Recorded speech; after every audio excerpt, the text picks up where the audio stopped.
അകത്ത് പ്രകാശമുള്ളവനാണ് ഭാരതീയൻ. സ്തോത്രം. ഇനി ത്രിവർണ്ണ പതാക, മുകളിൽ കുങ്കുമം, അടിയിൽ പച്ച, നടുക്ക് വെള്ള. എന്താ കുങ്കുമം? ധീരതയെയും ത്യാഗസന്നദ്ധതയെയും സൂചിപ്പിക്കുന്നു.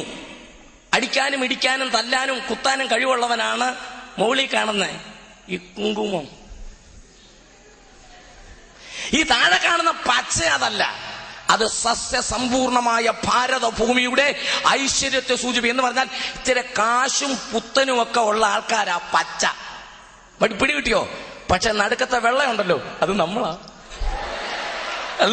മനസ്സിലായവർക്ക് ആ ദൈവത്തെ സ്തുതിക്കുന്നു. വെള്ളം നടുക്ക് വന്നതിനാൽ ദൈവത്തെ വാഴ്ത്തുകയാണ്. ദേശീയ പതാകയുടെ നടുക്ക് വെള്ള കൊണ്ടുവന്ന എന്റെ ദൈവത്തിന് സ്തോത്രം. വെള്ള കൊണ്ടുവന്ന എന്റെ ദൈവത്തിന് സ്തോത്രം. തീർന്നില്ല. ഈ ചക്രം ഉണ്ടല്ലോ, ഈ അധികാരത്തിന്റെ ചിഹ്നം അശോകചക്രം, അത് വെള്ളയില. അത് പച്ചയ്ക്കും കൊടുത്തില്ല, കുങ്കുമത്തിന് ദൈവം കൊടുത്തില്ല, അത് വെള്ളയ്ക്കാ വന്ന ഗ്ലോറി. ഇനി കേൾക്കണോ? അശോകചക്രം എന്നാ അതിന്റെ പേര്. ശോകം ദുഃഖം, അശോകം ദുഃഖം മാറുമെന്ന്.